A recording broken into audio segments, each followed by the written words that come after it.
Hello guys, welcome to our channel. Today we are going to start new chapter which is chapter number 5, The Handred Dresses part 1, and this story is written by L.B. Shaw Esther. So guys, जो हमारे इस story की जो writer है ना वो ना मतलब जो स्टोरी लिखती है ना वो स्टूडेंट या किसी बच्चे के ऊपर ही लिखती हैं जो, और ये कहानियां अपने से रिलेटेड लिखती हैं। जैसे इनके साथ कुछ पास्ट में हुआ, स्कूल टाइम पे कुछ हुआ हो, तो स्कूल टाइम पे ना उनके साथ ना उनकी एक फ्रेंड होती है, वो बहुत पुअर होती है। तो क्या करते थे कि लोग ना उसका बहुत मजाक उड़ाते थे, और वो स्टूडेंट जो वहाँ के थे, पर ये ना इनको ये बुरा लगता था, ये अपनी दोस्त का मजाक उड़ता है वो देखकर, पर ये कभी उसके खिलाफ आवाज नहीं उठाती थी। वो सोचती थी अगर ये भी गरीब थी तो वो सोचती थी ना कि अगर मैं बोलूंगी इसके फेवर में तो ये मेरा भी मजाक उड़ाएंगे। सो गाइस, ऐसी एक स्टोरी है हमारी जो आज हम पढ़ने वाले हैं। ये भी एक गर्ल के बारे में है।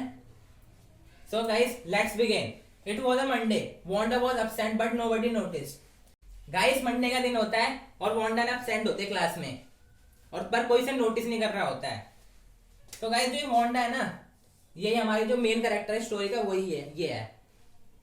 She is the main character of the story.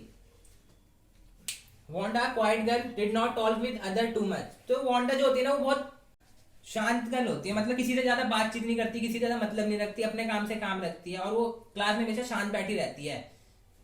और वो कहाँ बैठती है? लास्ट बेंच पे बैठती है अपने क्लास के, और वो वहां पर कुछ कर रही होती है। She lived at Boggin height and belong to the poor family. और वो बॉगिन हाइट पे रहती थी। बॉगिन हाइट ना अमेरिका में एक जगह है। तो गाइस, जैसे 1947 में जब पाकिस्तान बना था तो क्या हुआ था, जो गांधी जी ने कहा था कि जो लोग हैं जैसे हिंदुस्तान के लोग अगर पाकिस्तान में तो हिंदुस्तान आ जाए, और पाकिस्तान के लोग अगर हिंदुस्तान में तो पाकिस्तान आ जाए। तो ऐसा कुछ हुआ था। तो वहां अमेरिका में भी ऐसा ही कुछ हुआ था। वहां पर एक लॉ आया था, उससे कहा गया था कि जो भी अमेरिका जो पीपल है दूसरी कंट्री में रह रहे हैं वो वापस अमेरिका में आ जाए। और उन्हें एक जगह दी गई थी, और वहां पर बहुत सारी धूल मट्टी, मतलब पानी होने की भी कमी थी। उस जगह को हम कहते हैं बॉगिन हाइट। ये अमेरिका में एक जगह थी, और वहीं से वो बिलोंग करती थी। वहां पर पुअर ही रहते हैं क्योंकि वहां पर कोई फैसिलिटीज उन्हें प्रोवाइड नहीं की जाती थी। She war the same blue dress every day. और जो वांडा थी हमारी, वो ना हमेशा ब्लू ड्रेस पहनती थी डेली। वो चेंज नहीं करती थी, उसको पहन के आती थी। वो ड्रेस तो उसकी क्लीन रहती थी, पर ना ऐसा लगता था कि उसे ना सही से आयरन नहीं करा गया, मतलब प्रेस नहीं करा गया उस ड्रेस को। Peggy and Maddie was good friend but teased Wanda. तो उसके ना दो दोस्त होते हैं, मैगी और पैडी। उसके गुड फ्रेंड होते हैं, पर वो ना ज्यादा ऊपर उससे ना वो मजे लेते थे, मतलब उसका मजाक उड़ाते थे हमेशा।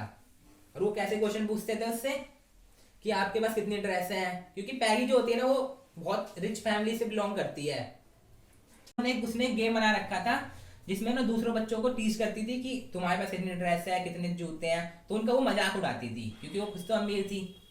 तो वो ना ज्यादातर वांडा का मजाक उड़ाया करती थी पैगी। और जो गाइस, जो मैडी है ना, वो उसका उल्टा है, मतलब वो बहुत गरीब है। वो दूसरों की ड्रेस, दी हुई ड्रेस पहनती थी।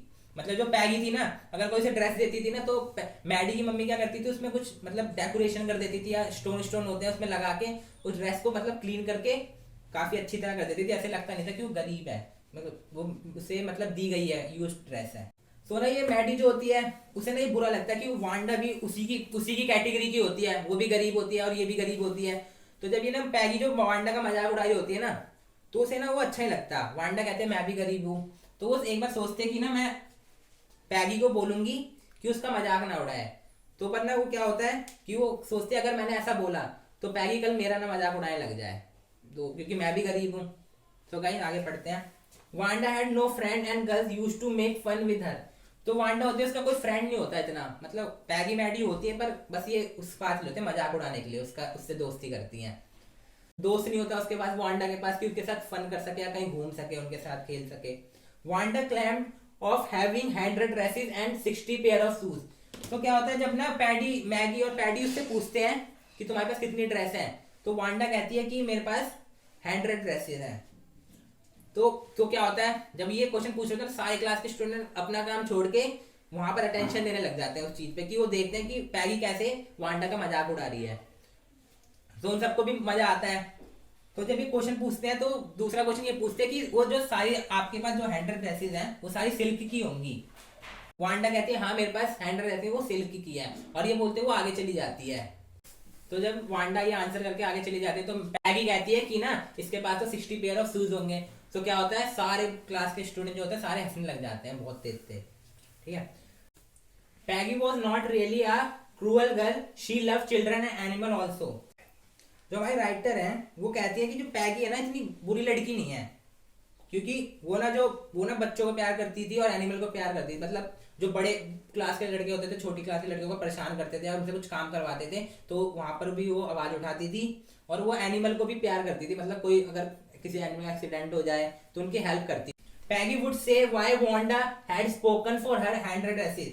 तो पैगी दिनों जानना चाहती थी कि वांडा जो है क्यों कहती है कि उसके पास 100 ड्रेस है, क्योंकि डेली तो वो एक ब्लू कलर की नीली ड्रेस पहन के आ रही होती है जो बहुत गंदी होती है और वो सही से आयरन भी नहीं हो रखी होती है। So guys, Maddie herself a poor girl did not like to tease Wanda।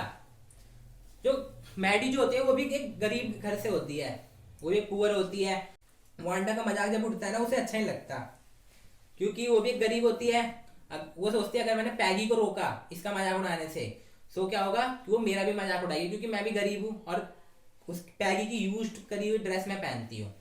But remain मम but through herself on Wanda place. तो वो अपने आप को वांडा की जगह रख के देखती है कि अगर मैं वहां होंगी तो कैसा लगेगा, मुझे फील होगा, तो इसलिए वो चुप रह जाती है इस बात को सोच के। There was a drawing competition for every boy and girl in the classroom. तो क्या होता है स्कूल में ना कॉम्पिटिशन हो रहा होता है गर्ल्स और बॉयज का। बॉयज को क्या होता है एक मोटर बोट बनानी होती है बहुत सारी, और गर्ल्स को ना ड्रेसेस बनानी होती है। Everybody expected Peggy to win. सब क्या सोचते हैं पैगी जीतेगी, क्योंकि ना पैगी बस टैलेंट था कि ना वो अगर कोई सी भी उसे इमेज दे दो बनाने के लिए वो ना बिल्कुल सी कॉपी कर देती थी। जैसे मैगजीन से कोई उसे इमेज दे दो ये तुम्हें कॉपी करनी है, वो कॉपी कर देती थी। तो सब सोचते हैं कि पैगी जीतेगी इस कंपटीशन को। तो क्या होता है अगले दिन ना थोड़ी थोड़ी बारिश हो रही होती है और उस दिन ना रिजल्ट अनाउंसमेंट होने वाली होती है। तो दोनों मैडी और पैगी हैं एक ही अम्ब्रेला का यूज करते हुए वो स्कूल में एंटर करते हैं। और जब अपने स्कूल में एंटर करने के बाद जब अपनी क्लास में आते हैं जैसे वो गेट खोलते हैं वो क्या देखती हैं, there were a 100 sketches of dresses beautiful drawn by Wanda in the classroom. वो क्या देखते हैं कि चारों तरफ क्लास के एक 100 ड्रेसेस की ड्राइंग बनी होती है अलग अलग डिजाइन की। तो वो देखकर वो बहुत ज्यादा दोनों सरप्राइज हो जाती हैं कि ये किसने बनाया है। Miss Mason announced the winner, Jack won among the boys and Wanda won among the girls. Mason कहती हैं कि जैक है वो बॉयज की तरफ से जीते हैं और वांडा गर्ल्स की तरफ से जीती हैं। तो ये सुनते ही ना सारे बॉयज जो होते हैं सरप्राइज हो जाते हैं, सारे स्टूडेंट को शॉक लग जाता है कि वांडा कैसे जीत गई, क्योंकि सब सोच रहे थे कि पैगी जीतेगी इस कंपटीशन को। Wanda was absent but everybody clap for her. तो उस दिन भी वांडा एब्सेंट होती है पर सब उसके लिए तालियां बनाए जाते हैं उसका टैलेंट को देखकर, क्योंकि जो उसने ड्रेसेस बनाई होती ना 100 वो एक जैसी नहीं थी, सारी डिफरेंट कलर की थी और सारे डिफरेंट डिजाइन थे। Peggy and Maddie identified the blue and green dress once spoken by Wanda. और पैगी और मैडी ने आइडेंटिफाई करती हैं ब्लू और ग्रीन ड्रेस जो एक बार वांडा ने उन्हें बताई होती है। और फिर क्या होता है हर दिन वांडा के लिए ना क्लैप हो रही होती है क्लास में। सो गाइस जैसा कि मैंने आपको स्टार्टिंग में बताया था कि वांडा लास्ट डेस्क पे बैठती थी, तो वहां पर ना वो ड्रेसेस की डिजाइन ही बना रही होती है। उसके पास 100 ड्रेसेस होती तो नहीं है पर उसके माइंड में होती हैं, मतलब उसके दिमाग में होती है कि डिफरेंट टाइप्स की ड्रेस बना सकती थी। तभी वो तो जब पैगी उससे क्वेश्चन पूछती थी आपके पास कितने ड्रेस है तो वो हमेशा 100 ड्रेसेस कहती थी। सो गाइस ये चैप्टर यहीं खत्म होता है। आई होप आपको समझ आ गया होगा। If you have any doubt comment below to make yourself doubt free. Have a nice day, thank you, good bye.